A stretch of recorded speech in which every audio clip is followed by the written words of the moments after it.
Hello my dear students, welcome to target on engineers. प्यारे साथियों, हम लोग थर्मोडायनेमिक्स पढ़ रहे हैं और थर्मोडायनेमिक्स की एक क्लास हम लोग पढ़ चुके हैं। आज थर्मोडायनेमिक्स की दूसरी क्लास है। थर्मोडायनेमिक्स की पहली क्लास में हमने आपको थर्मोडायनेमिक्स का इंट्रोडक्शन दिया, उसका परिचय दिया कि थर्मोडायनेमिक्स होता क्या है, हम इसमें पढ़ते क्या हैं, क्या क्या चीजों की हमें ध्यान रखना रहता है, किन किन चीजों का विशेष रूप से स्टडी करते हैं। और पूरे डिस्कशन में अगर देखा जाए तो एक ही चीज निकल के आई कि थर्मोडायनेमिक्स में मुख्य रूप से दो चीजों का बार बार डिस्कशन होता है, दो चीजों का बार बार अध्ययन होता है, और उन दोनों चीजों का नाम है हीट एंड वर्क। और साथ ही साथ मैंने आपको बताया कि हम हीट को हीट नहीं कहेंगे बल्कि हीट ट्रांसफर कहेंगे, वर्क को वर्क नहीं कहेंगे बल्कि वर्क ट्रांसफर कहेंगे। So thermodynamics is the battle between heat and work. Thermodynamics is the study of heat and work.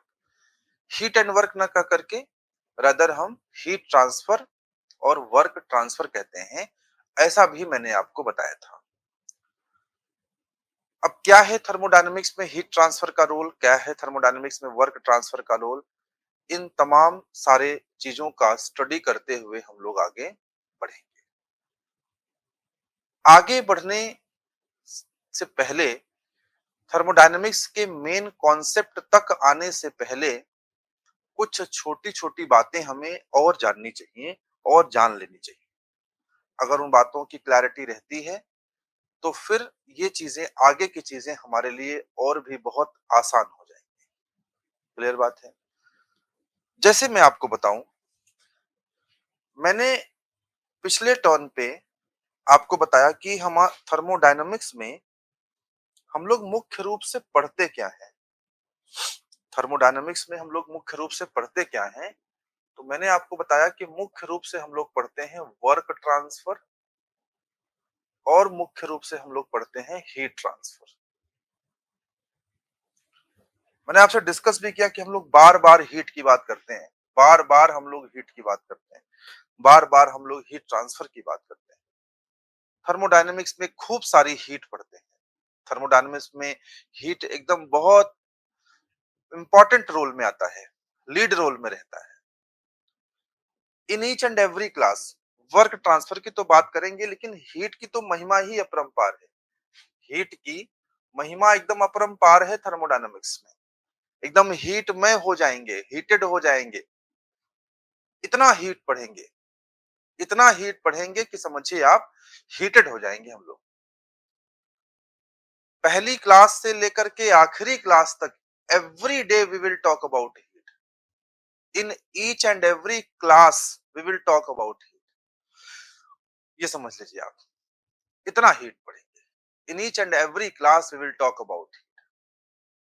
एक स्टूडेंट ने मुझसे कहा कि सर एक बात बताइए कि आपका कहना है कि हम हर क्लास में हीट पढ़ेंगे, हीट के बारे में खूब सारी जानकारी लेंगे, मतलब इतना हीट पढ़ेंगे, इतना हीट पढ़ेंगे कि हिटिया जाएंगे, बिल्कुल आप कह रहे हैं एकदम हीटे हीट हो जाएगा सब कुछ। हमने कहा हाँ, मैं बिल्कुल सही कह रहा हूँ। तो स्टूडेंट ने कहा कि सर एक बात बताइए, आपने बताया कि जो थर्मल सेक्शन है उसमें हीट ट्रांसफर नाम से या हीट एंड मास ट्रांसफर नाम से एक सब्जेक्ट भी पढ़ते हैं। आपने बताया कि सर हम एचएमटी नाम से एक सब्जेक्ट भी पढ़ते हैं। इसी को आप हीट ट्रांसफर भी कह सकते हैं और इसी को आप हीट एंड मास ट्रांसफर भी कह सकते हैं। एक सब्जेक्ट ही पूरा अलग से पढ़ते हैं, एचएमटी करके या एचटी करके, हीट ट्रांसफर करके या हीट एंड मास ट्रांसफर करके। सर ये बताइए, जब इतना इतना सारा हीट ऑलरेडी हमने पढ़ रखा है थर्मोडायनामिक्स में, तो ऐसा क्या बच गया कि उसको जाकर के इस सब्जेक्ट में फिर से पढ़ना पड़ेगा हमें, एचएमटी में या फिर हीट ट्रांसफर। लास्ट टर्न पे मैंने आपसे डिस्कस किया था सब्जेक्ट के नाम। पूरे थर्मल सेक्शन में, पूरे थर्मल इंजीनियरिंग सेक्शन में सारे सब्जेक्ट के नाम हमने डिस्कस किया था आपसे, जिसमें पहले सब्जेक्ट का नाम था थर्मोडायनामिक्स, जिसमें दूसरे सब्जेक्ट का नाम है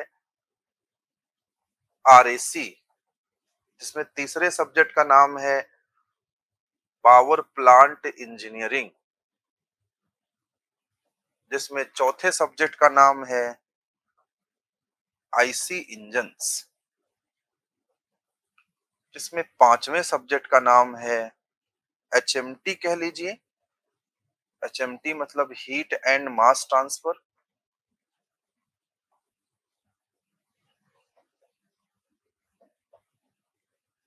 और या फिर HT कह लीजिए,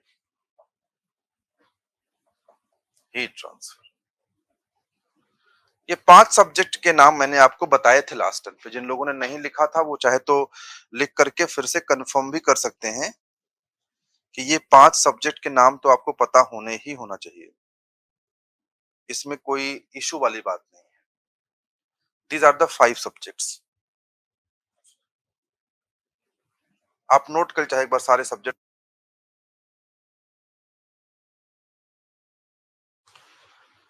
तो ये पांच सब्जेक्ट के नाम आपको मैंने बताए भी थे लास्ट टर्न पे। अब वही बात, वही प्रश्न फिर से उठ रहा है। प्रश्न क्या है कि भाई आपका कहना है कि थर्मोडायनामिक्स में हम लोग हीट ही पढ़ते हैं। थर्मोडायनामिक्स में हम लोग वर्क के बारे में भी पढ़ते हैं, लेकिन मेजर रोल तो हीट ही निभाता है। और लास्ट टर्न पे हमने आपको बताया भी कि हीट से वर्क में कन्वर्जन, यही हमारा उद्देश्य है थर्मोडायनामिक्स का। और जब इतना हीट पढ़ रहे हैं, सारी हीट पढ़ ले रहे हैं, हीट के बारे में सब कुछ पढ़ ले रहे हैं, तो फिर उसके बाद ऐसी क्या आवश्यकता पड़ रही है कि हीट ट्रांसफर नाम से एक सब्जेक्ट अलग से पढ़ना पड़ रहा है? क्या सर थर्मोडायनेमिक्स की हीट अलग है? क्या sir heat and mass transfer की या हीट ट्रांसफर HMT की हीट अलग है? जी हाँ, अलग। हीट नहीं अलग है, हीट को पढ़ने का नजरिया अलग है, हीट को पढ़ने का स्टाइल अलग है, हीट को पढ़ने की हीट को पढ़ने का तरीका अलग है। क्या अलग है? आइए देखते हैं जरा क्या अलग है। देखिए थर्मोडायनामिक्स में जब आप हीट पढ़ते हैं,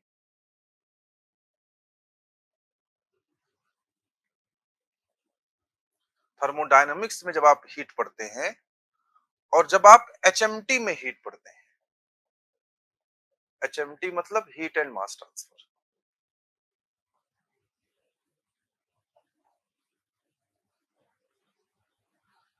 थर्मोडायनामिक्स में जब आप हीट पढ़ते हैं, आप हीट सप्लाई पढ़ते हैं या हीट रिजेक्टेड पढ़ते हैं।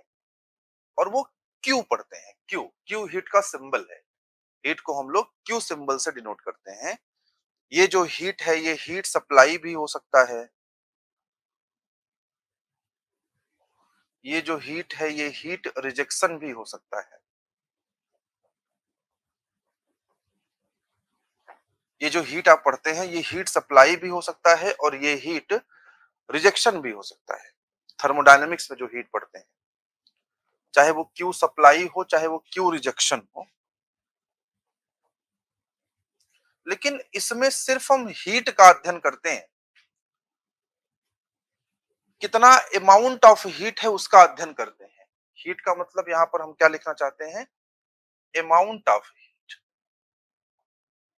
थर्मोडायनेमिक्स में हम किसके बारे में पढ़ते हैं? अमाउंट ऑफ हीट के बारे में पढ़ते हैं। अमाउंट मतलब कितना है, कितना किलो जूल है, कितना किलो जूल है इसके बारे में पढ़ते हैं, कितना जूल है इसके बारे में पढ़ते हैं।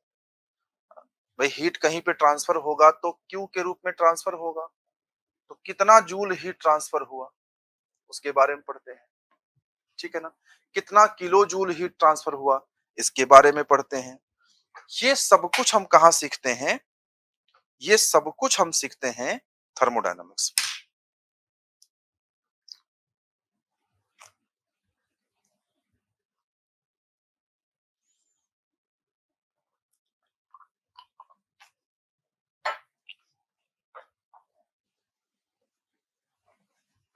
ठीक है,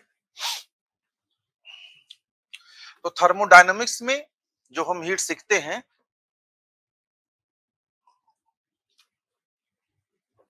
वो अमाउंट ऑफ हीट को सीखते हैं। इतना किलो जूल हीट ट्रांसफर हुआ, इतना किलो जूल हीट सप्लाई हुआ, इतना किलो जूल हीट रिजेक्ट हुआ, ये सब कहां सीखेंगे? थर्मोडायनामिक्स में। एचएमटी में हम क्या सीखते हैं? एचएमटी में हम सीखते हैं रेट ऑफ हीट ट्रांसफर। क्या सीखते हैं? Rate of heat transfer. Rate का मतलब समझते हो? रेट शब्द जैसे ही आ जाए ना, तो समझ लो कि इसका संबंध किससे है? टाइम से। यानी हीट डिवाइडेड बाई टाइम।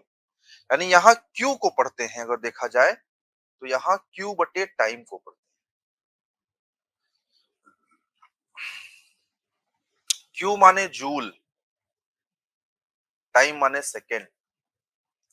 अगर यहां देखा जाए तो यहाँ की यूनिट जूल चलेगी, तो यहाँ की यूनिट क्या चलेगी? जूल पर सेकेंड। इसे शायद वाट भी आप लोग कहते हैं। अब जब पढ़ेंगे एचएमटी तो बताएंगे वाट क्या है, जूल पर सेकेंड क्या है, डिटेल करेंगे।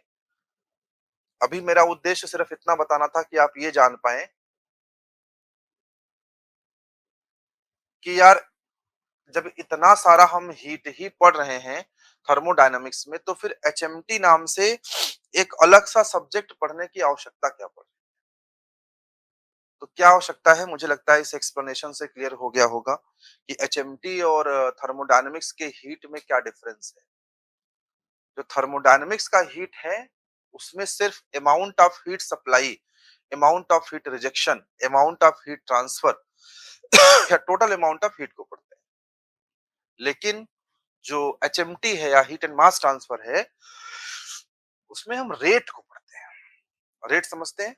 कितना दर, एक घंटे में कितने हीट ट्रांसफर हुआ, एक मिनट में कितना हीट ट्रांसफर हुआ, एक सेकेंड में कितना हीट ट्रांसफर हुआ। अगर हमें ये सारे कैलकुलेशन निकालने हैं तो हमें किसका सहारा लेना पड़ेगा?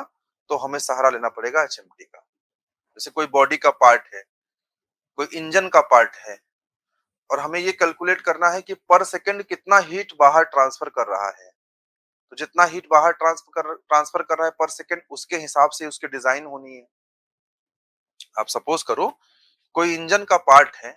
अब इंजन का तापमान बहुत ज्यादा होता है, वेरी हाई टेम्परेचर। अब उसका कोई एक पार्ट है, अब इसका कोई एक पार्ट है, तो हमें ये निकालना पड़ेगा ना कि कितना किलो जूल या कितना जूल हीट पर सेकेंड इससे ट्रांसफर हो रहा है।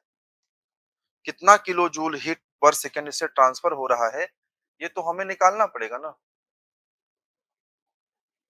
क्योंकि जितना किलो जूल इससे ट्रांसफर हो रहा है, तो उसी के हिसाब से इसकी कूलिंग करनी है।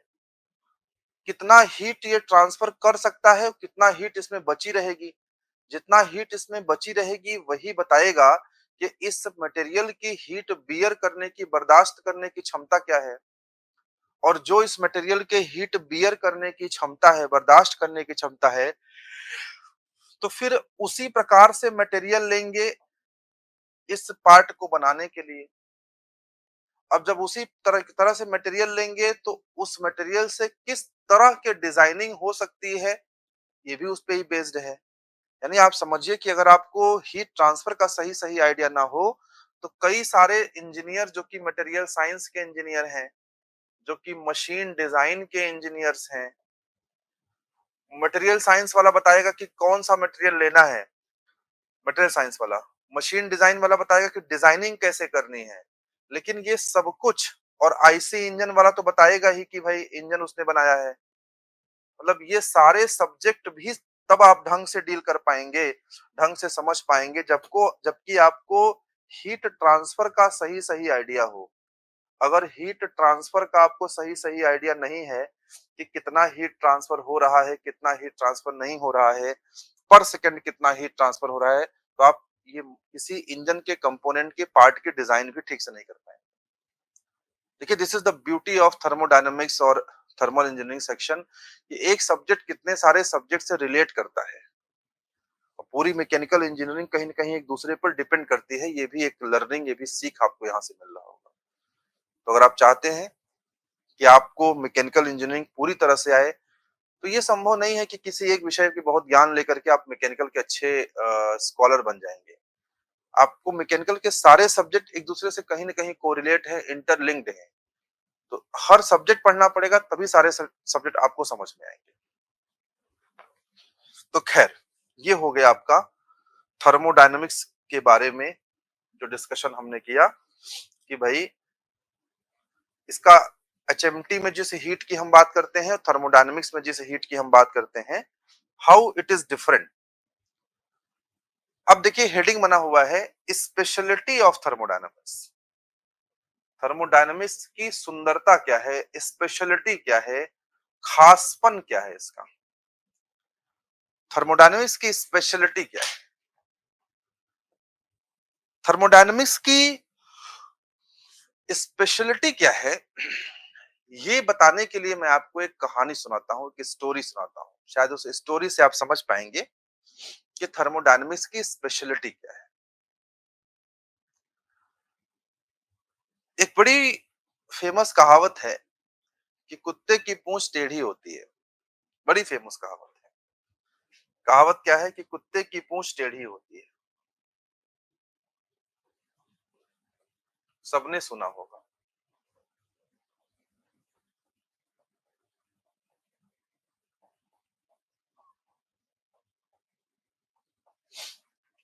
तो मान लीजिए ये कोई कुत्ता है और इसकी पूंछ जो है वो टेढ़ी है। कुत्ते की पूंछ टेढ़ी होती ही है, ठीक है ना। मैं पूंछ ही खाली बना देता हूँ, कुत्ता नहीं बना रहा हूँ। कुत्ते की पूंछ टेढ़ी होती है, ये कहावत है। Now I am telling you a story, very funny story. लेकिन इस फनी स्टोरी से आपको ये समझ में आ जाएगा कि थर्मोडायनेमिक्स की स्पेशलिटी क्या है, इसका खासपन क्या है, how it is different from other subjects, how it is different from other part of mechanical engineering subjects, what special things, what special thing is given by thermodynamics, what special thing which is dealt in this particular subject thermodynamics। मान लीजिए एक story है, एक कहावत है कि कुत्ते की पूंछ टेढ़ी होती है। तो मान लीजिए कोई कुत्ता है, उसकी पूंछ टेढ़ी है, कुत्ता यहाँ पे टहल रहा है, इसकी पूंछ टेढ़ी है, मान लिया हमने। अब कुछ बेरोजगार इंजीनियर्स, खाली इंजीनियर्स मिल गए, इनके पास कोई और काम नहीं था मान लीजिए। हाँ, तो उन्होंने सोचा कि यार आओ हम लोग खाली हैं तो कुछ काम करते हैं। हम्म, शुरू करो अंताक्षरी, लेकर प्रभु का नाम, समय बिताने के लिए करना है कुछ काम। तो उन्होंने कहा अंताक्षरी नहीं खेलते हैं, आओ कुछ काम करते हैं। बोले क्या काम करेंगे? बोले कि यार मैंने सुना है कुत्ते की पूंछ टेढ़ी होती है। बोले हाँ ये तो होता ही है। बोले ऐसा करते हैं कि इस कुत्ते की पूंछ को सीधी करते हैं। तो आओ कुत्ते की पूंछ टेढ़ी करें, लेकर प्रभु का नाम, समय बिताने के लिए करना है कुछ काम। ऐसे ही टास्क ले लिया उन लोगों ने। लेट अस सपोज एक हाइपोथेटिकल स्टोरी है कि इमेजिनरी है, काल्पनिक कहानी है, लेकिन कहानी का जो निचोड़ है वो आपको वो भाव देगा, वो चीज दे देगा जिसके लिए मैं स्टोरी सुना रहा हूँ।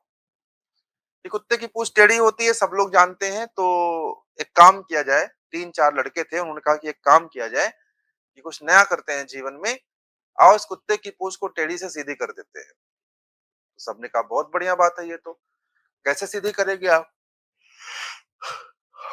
तो उन्होंने कहा सीधी कर देंगे। तो वो एक लोहे की पाइप ले आए और उन्होंने इस कुत्ते की टेढ़ी पूंछ को लोहे की पाइप में डाल दिया। लोहे की पाइप में कुत्ते की पूंछ को ऐसे करके एडजस्ट करके कैसे भी करके मान लीजिए डाल दिया और डाल करके उसको बांध बांध दिया। मान लीजिए कि 8 दिन, 10 दिन, 1 महीने, 2 महीने तक कुत्ता उसी पाइप लगे पूंछ के साथ घूम रहा था। कुत्ते की पूंछ जो टेढ़ी थी वो सीधी हो गई, लेकिन अभी पाइप के अंदर सीधी है। तो कुछ लोगों ने कहा कि नहीं नहीं, पाइप के अंदर तुमने सीधा किया तो क्या किया, ऐसा करो कि कुत्ते की पूंछ सीधी ही हो जाए तो हम जाने। लड़कों ने दिल पे ले लिया कि भाई जब हम करने आए हैं तो ये भी करके दिखा देंगे कुत्ते की पूंछ सीधी कैसे होती है।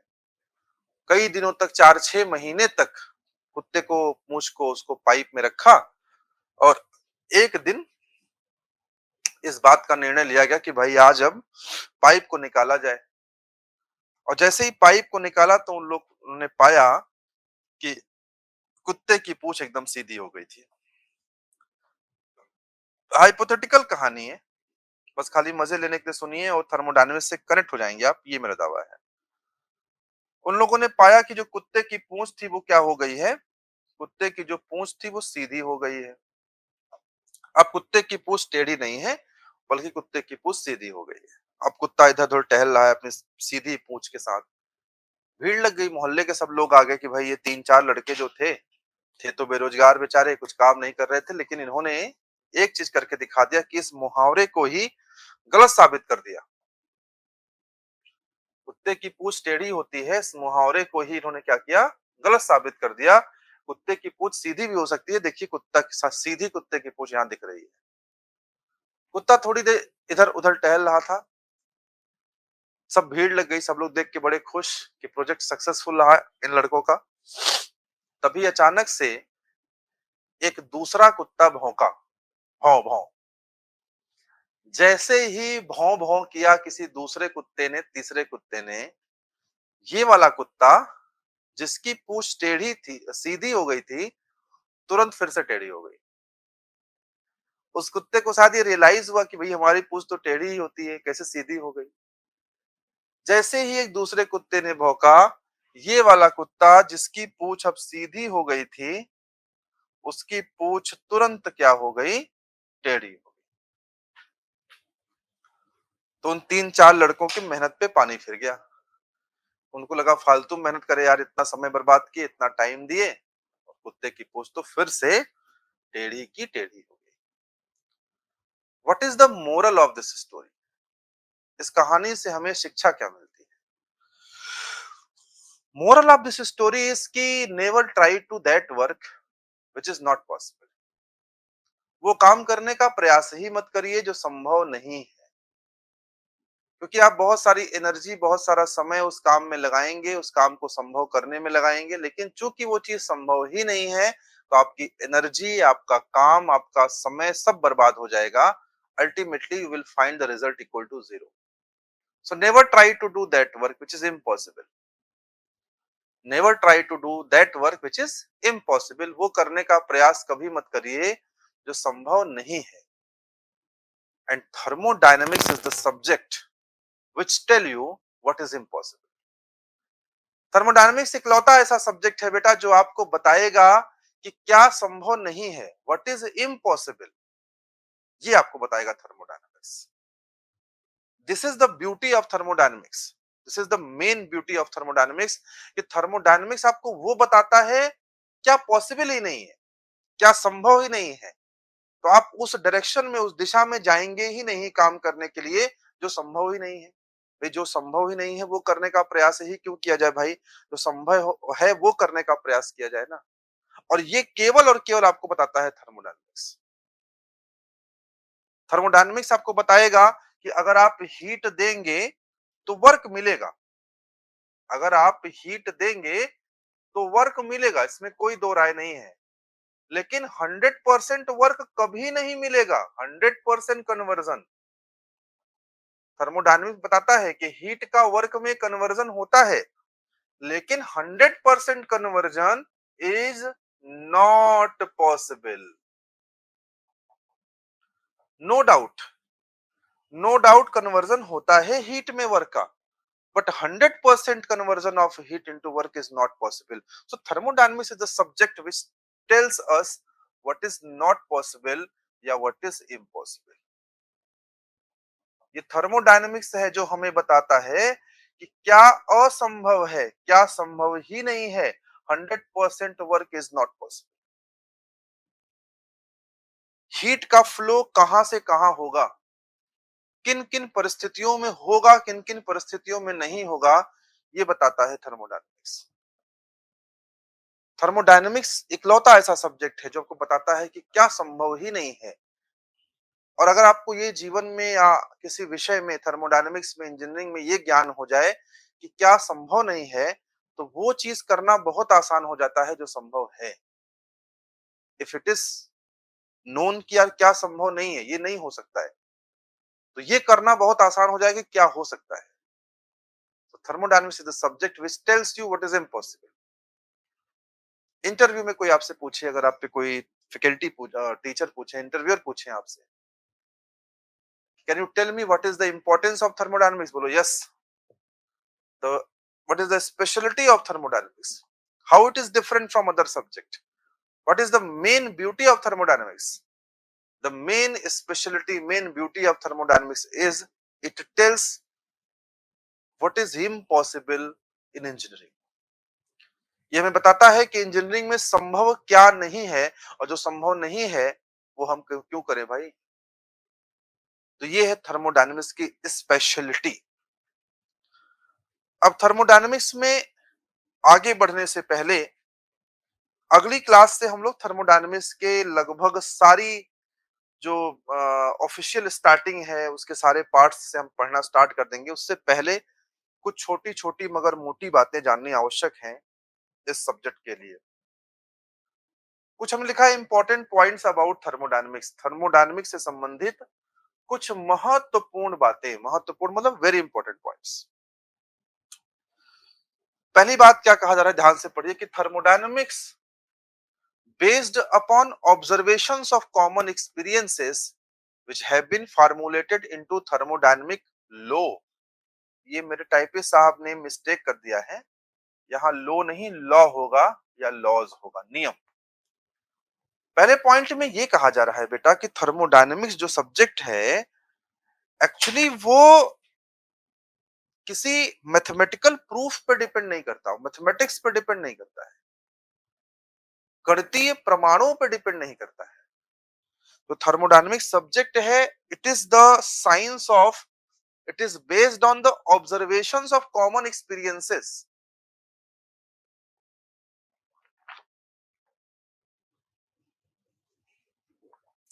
कैसा विज्ञान है, किस तरह की साइंस है, किस तरह का सब्जेक्ट है?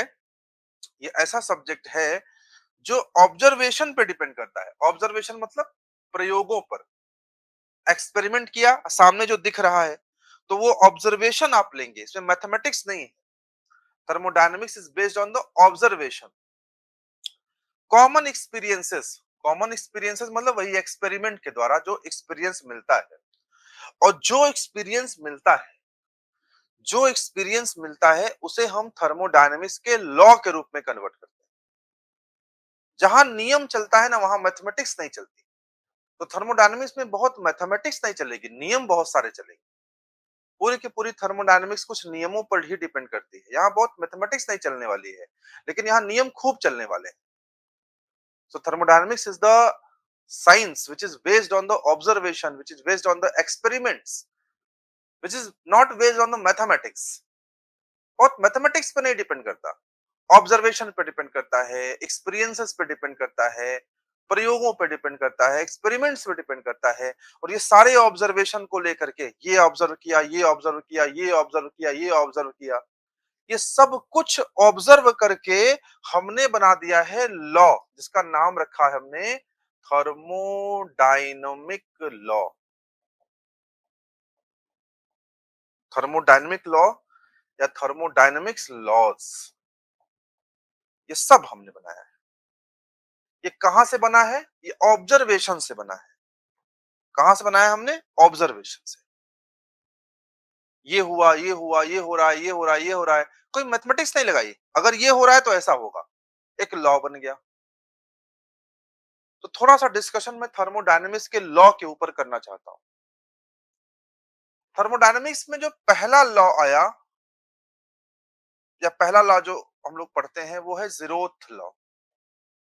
जब जीरोथ लॉ पढ़ेंगे तब बताऊंगा इसका नाम जीरोथ लॉ क्यों पड़ा, अभी नहीं बता रहा हूं।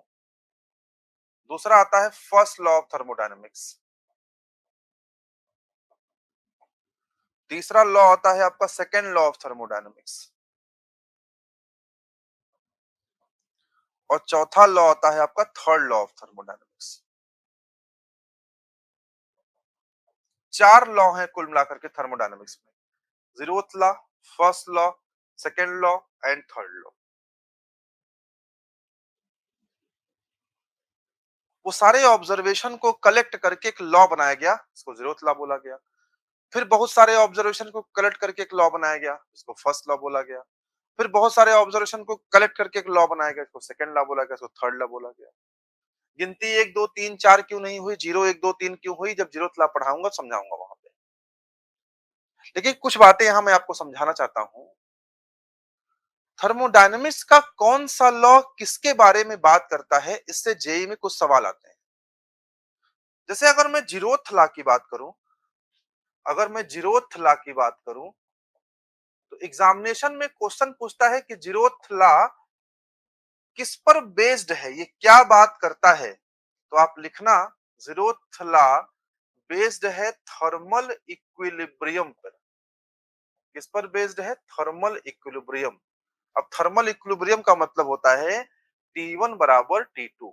दो बॉडी का टेम्परेचर समान हो जाए तो उन दोनों बॉडीज को थर्मल इक्विलिब्रियम में कहा जाता है।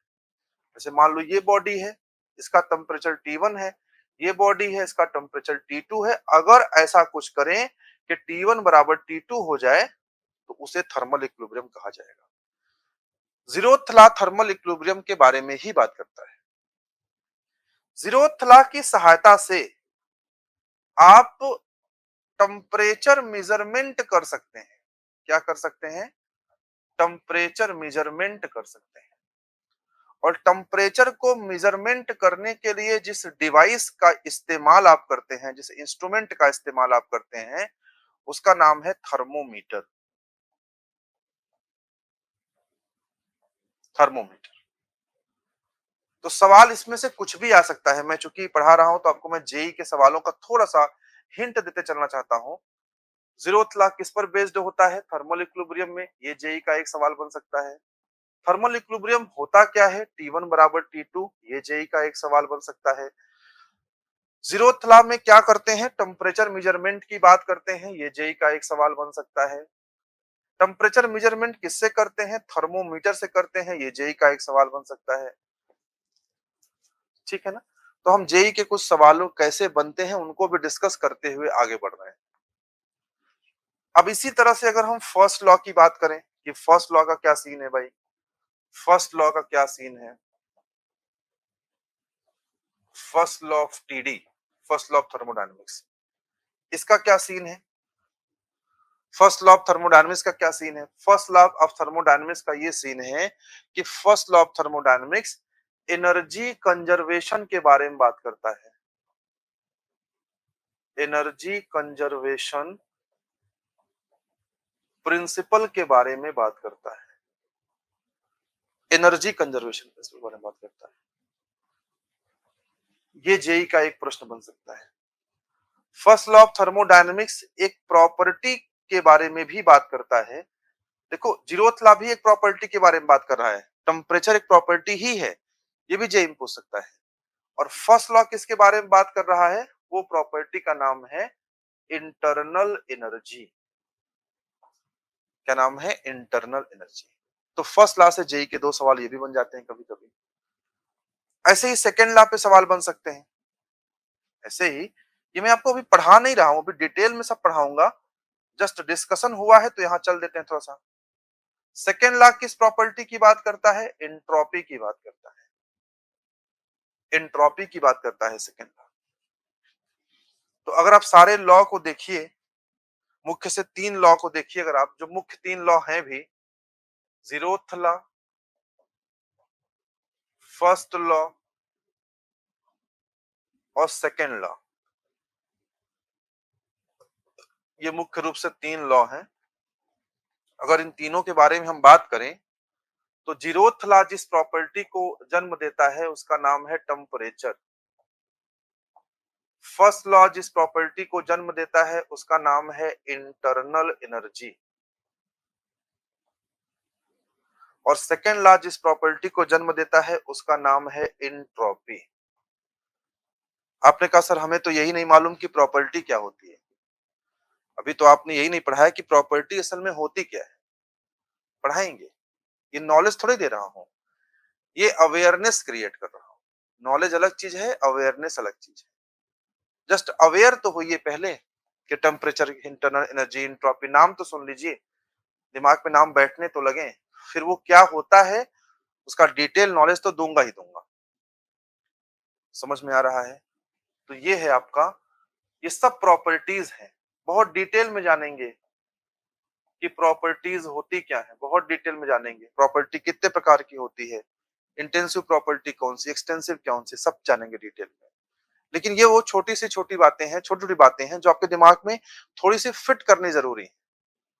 मेन कॉन्सेप्ट तो आगे बहुत डिटेल में रखा हुआ है जिसको मैं एक्सप्लेन करूंगा। तो पहला पॉइंट ये था। दूसरे पॉइंट की तरफ अगर हम लोग आगे बढ़े, जो कुछ इंपॉर्टेंट पॉइंट्स की बात कर रहे थे, कहा था thermodynamics can be defined as the science of 3 E's। Thermodynamics 3 E का विज्ञान है, एनर्जी, एंट्रोपी एंड इक्विलिब्रियम। जो बात मैंने आपको बताई वही बात कही जा रही है। बेसिकली कहा जा रहा है कि थर्मोडायनेमिक्स मुख्य रूप से, थर्मोडायनेमिक्स में 3 E's पढ़ते हैं। 3 E's क्या पढ़ते हैं? 3 E's। एक ई का नाम है इक्विलिब्रियम। इक्विलिब्रियम बताया ही मैंने आपको, अभी थर्मल इक्विलिब्रियम के बारे में बात होती है ना, तो ये एक ई का मतलब है इक्विलिब्रियम। दूसरे ई का मतलब है एनर्जी। अभी बताया आपको थोड़ा देर पहले ही, इंटरनल एनर्जी के बारे में बात होती है। और तीसरे ई का मतलब है इंट्रोपी। सेकेंड लॉ में इंट्रोपी की बात होती है। तो कुल मिलाकर के कितने ई हैं? 3 ई है।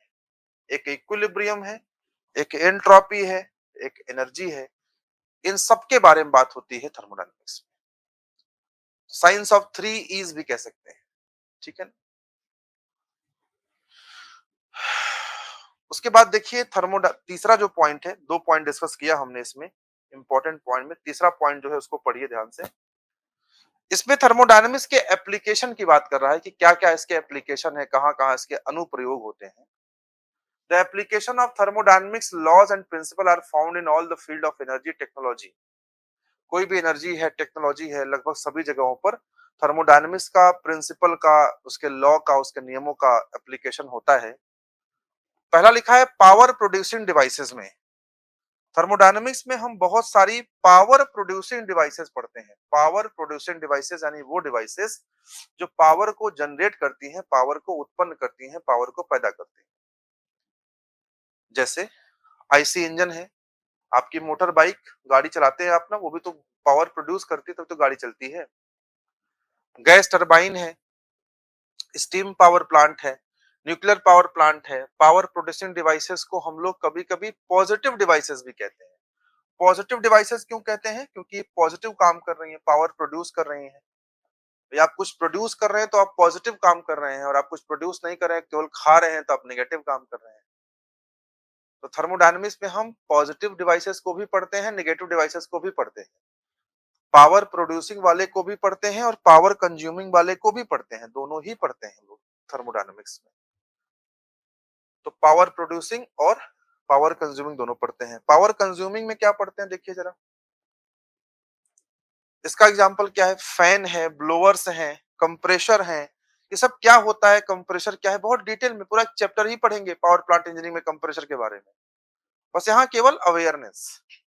रेफ्रिजरेशन एंड एयर कंडीशनिंग के डिवाइसेस हैं, ये सब नेगेटिव डिवाइसेस हैं क्योंकि ये पावर कंज्यूमिंग है, पावर खाती हैं। देखिए एसी लगा हुआ है ना यहाँ पे हमारे यहाँ स्टूडियो में, हमारे एसी चल रहा है, तो एसी पावर दे थोड़ी रहा है, पावर खा रहा है।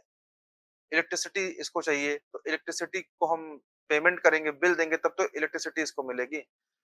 तो बेसिकली पावर दे नहीं रहा, पावर को खा रहा है, पावर को कंज्यूम कर रहा है। It is not providing power, it is consuming the power. Okay, तो ये है आपका पावर प्रोड्यूसिंग, पावर कंज्यूमिंग। फिर सी पार्ट में लिखा है large progress in various field such as agriculture, textile and govern by the thermodynamics. ये सारे फील्ड जो है थर्मोडायनेमिक्स के द्वारा ही गवर्न होते हैं, चाहे वो एग्रीकल्चर हो, चाहे वो आपका टेक्सटाइल इंडस्ट्रीज हो। तो थर्मोडायनेमिक्स में लेकिन जो मुख्य बात निकल के आई वो ये आई कि अगर हम डिवाइसेस की बात करें तो मुख्य रूप से 2 तरह की डिवाइसेस का अध्ययन हम करेंगे। एक डिवाइस का नाम है पावर प्रोड्यूसिंग डिवाइसेस का अध्ययन करेंगे, और एक डिवाइस है पावर कंज्यूमिंग डिवाइसेस का हम अध्ययन करेंगे।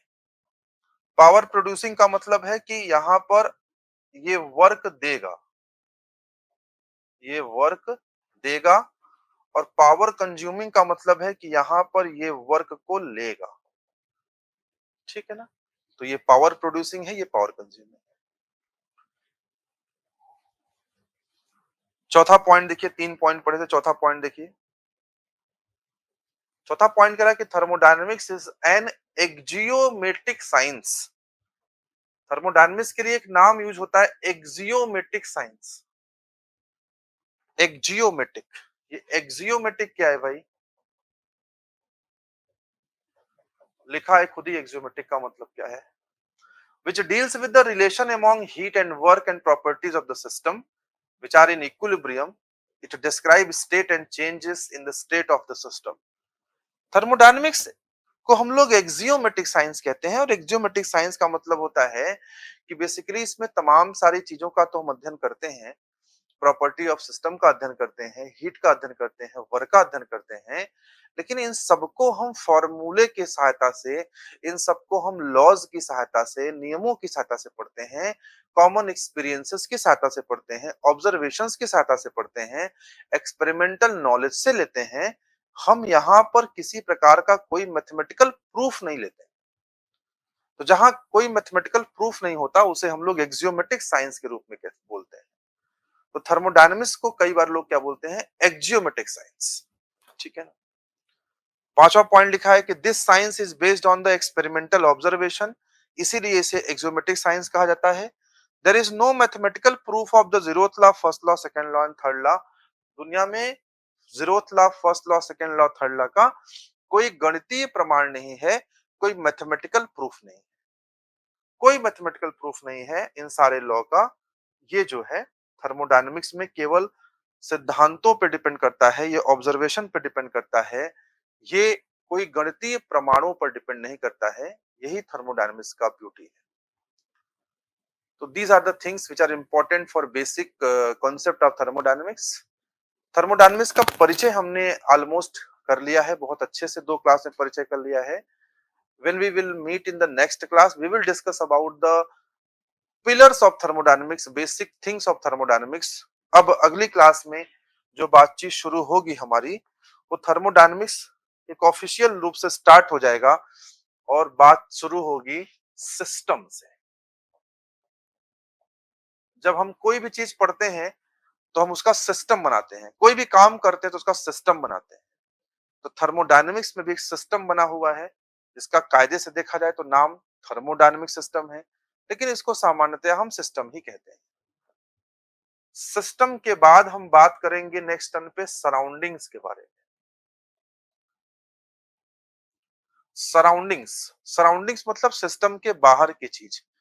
जैसे कहते हैं ना कि ये लड़का बिगड़ जाएगा, इसकी सराउंडिंग खराब है, क्या कहते हैं? हमें वहां रहना जहाँ की जहाँ की सराउंडिंग अच्छी हो, ऐसा बोलते हैं ना।